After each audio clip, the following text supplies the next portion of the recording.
Welcome to Voice from the Wilderness, where we search not just for facts, but for the deep roots of human truth. Today, we're traveling into the oldest part of ourselves. Before gods had names, before temples rose from stone, something stirred in the human spirit. Where did religion begin? Why has belief, in all its shapes, held such power over our minds, our stories, our societies? This is the origin of religion, told from the wild places where it all began. And maybe, just maybe, it all started with a sound. A thunderclap mistaken for a voice. A dream so vivid it felt like a message.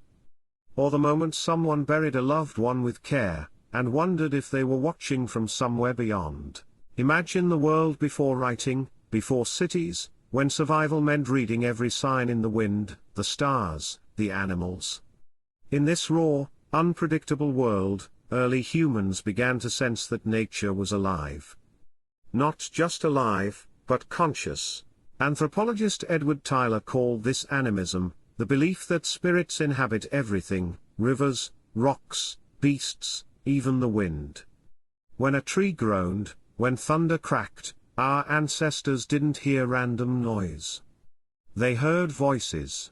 Dreams weren't just nighttime visions. They were visits. Trances weren't strange, they were sacred portals. In a world where death and life danced closely, humans reached for meaning. And in that reaching, religion was born. In the dark caves of Ice Age Europe, someone carved the Lion Man, a human body with a lion's head, from mammoth ivory. It likely took over 400 hours to complete. Why? For worship? For protection? Or to summon something now long forgotten? And what of the cave itself? Some anthropologists suggest it wasn't just art, it was a ritual space. A womb of stone where early people reached through symbols toward something larger than themselves. Even the act of marking a wall may have felt like a dialogue, with ancestors, with the land, with something unnamed but deeply felt. Perhaps those early artists weren't decorating, they were invoking. In the 19th century, thinkers like Tyler and James Frazer proposed that religion was humanity's first science. Magic came first, then religion, then science, a linear progression of human understanding. In his influential work The Golden Bough, Frazer linked myth and ritual, suggesting that sacred kings once symbolically died to renew the land, a practice echoed in ancient Egypt, Mesopotamia, and fertility rites across the globe. But sociologist Emil Durkheim offered a different lens. Religion, he said, wasn't about explaining nature. It was about binding people together. The sacred, a totem, a shrine, a ritual, was society's mirror. Durkheim showed us religion as something deeply collective. Less about doctrine. More about identity. Less about belief. More about belonging. To him, the divine wasn't just out there. It was the group, idealized. God was society, in symbolic form. And yet, could it also be that these rituals were ways to keep memory alive? That belief itself became a thread, woven from grief, awe, and the need to endure. Perhaps it wasn't always about control or cohesion. Maybe, at times, it was about mystery, about a sense that the world was watching, responding. That the universe itself could be in conversation with us. Our brains are meaning machines. They connect dots, even when there are none. This ability to detect patterns and assume intention, even in randomness, helped our ancestors survive. But it may have also opened the door to the divine. A rustling bush. Better to assume a predator than miss the danger. A strange coincidence. Perhaps a sign. This is what philosopher Daniel Dennett calls the hyperactive agency detection device. It's possible that gods began as shadows glimpsed in the dark. Now imagine the trance, when dance, drumming, and deprivation blur the boundary between self and other. The trance hypothesis suggests these states weren't accidents. They were sacred tech, ritual tools for bonding, for revelation. Modern studies show that synchronized movement increases empathy. So did ancient people dance not just to celebrate, but to become one. One with tribe, one with earth, one with spirit. And isn't it strange, how that same instinct survives in raves, military parades, even sports chants? Perhaps we're still chasing that ancient rhythm. That feeling that we're part of something more. The agricultural revolution didn't just change how we ate, it changed how we lived. Permanent settlements meant new problems, conflict, hierarchy, trust. Enter religion. In places like Göbekli Tepe, where towering stone circles predate agriculture, we find something curious: communal effort without evidence of homes. Was belief the first blueprint? As seas rose, religion became institutional. Gods got temples. Priests became intermediaries.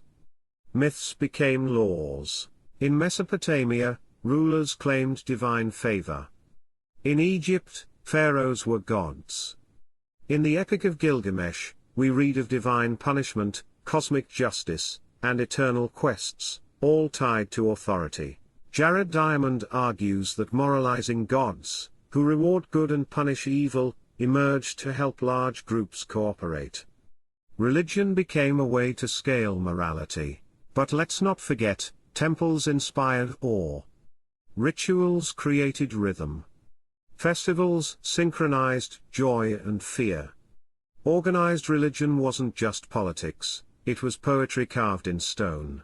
Something stirred across the ancient world between 900 and 200 BCE. It happened independently, in Greece, India, China, and the Near East. A shift in consciousness. A turning of the soul inward. The Buddha renounced royalty to seek an end to suffering. Confucius taught that order begins within. Socrates asked, "How should we live?" Hebrew prophets cried out for justice. Historians call this the Axial Age, a hinge in spiritual evolution.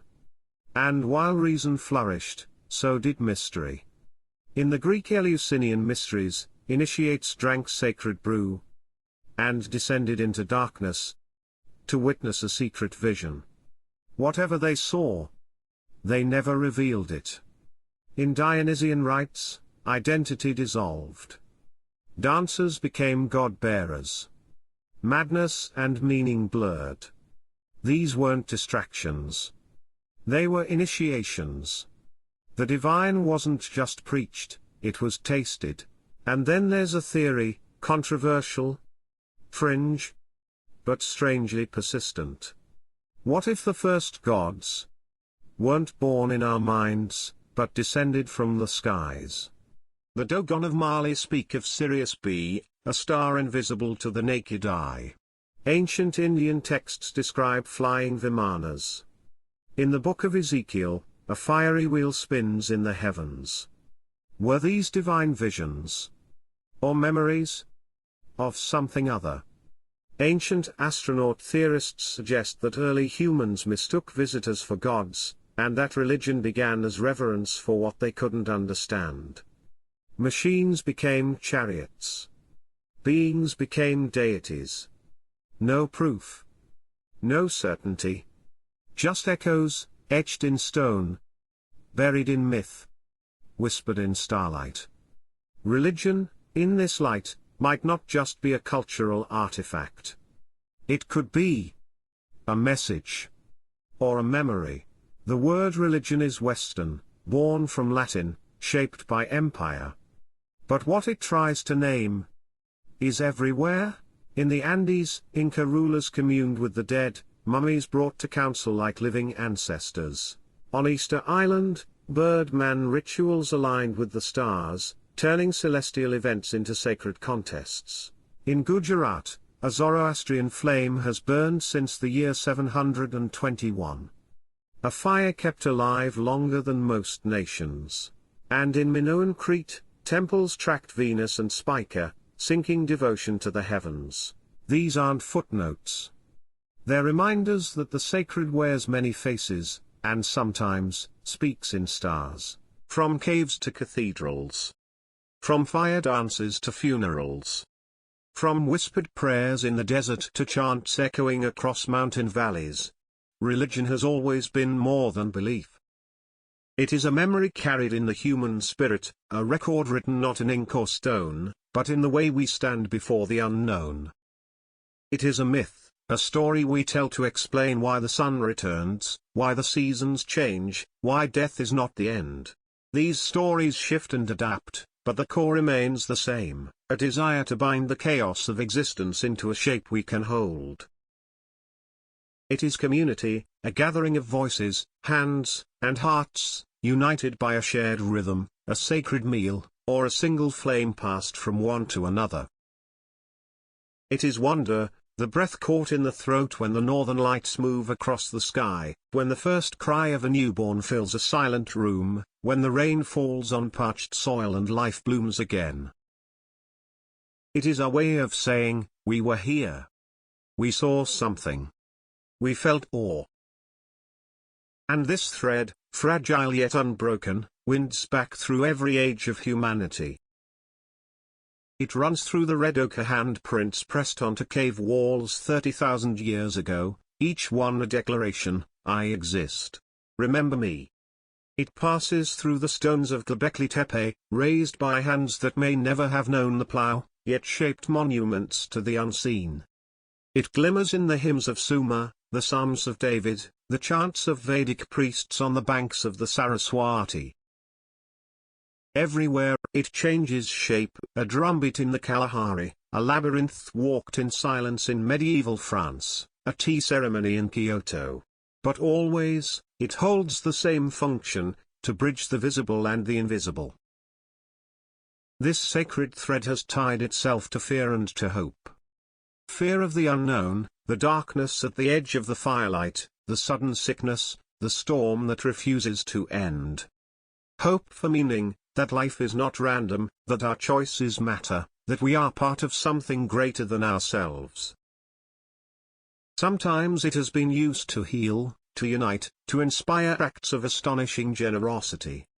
Other times it has been used to divide, to conquer, to justify cruelty in the name of the divine. Yet still, it endures. The sacred thread has survived because it is not bound to any one god, book, or temple. It is woven from questions we cannot stop asking. Why are we here? Where do we go when we die? Does someone, or something, hear us when we speak in the dark? It is many-colored, dyed in the blood of sacrifice, the gold of ritual, the silver of moonlit vigils. It is knotted with symbols, the cross, the crescent, the wheel, the feather, the flame. It shapes us as we shape it. Those who kneel, bow, dance, or fast often feel changed, calmer, connected. Ritual, science tells us, can lower stress and deepen empathy. The ancients didn't need proof, they knew a shared rite could transform a life. Across the world, the same gestures repeat, hands raised, eyes closed, bodies swaying. Different tongues, same sky. And still, mystery remains. Why do strangers across centuries describe visions so alike? Is it shared imagination, or does the thread lead somewhere real? It has pulled humanity to build pyramids aligned to the stars, cathedrals reaching for heaven, and temples hidden in jungles. It has guided invisible acts, forgiveness, courage, keeping a single flame alive for centuries. The sacred thread is older than any creed, wider than any border. It belongs to no one, yet to us all. Whether spun by human minds, voices from the sky, or something older than time, it continues, unbroken, unfinished. As voice from the wilderness, I leave you with this: a carved lion man. A flame that never dies. A rite whispered through centuries. These aren't relics. They're signals. Even now, we pause at sunsets. We whisper to the unknown. We search. And maybe, just maybe, that search is the divine. Stay curious.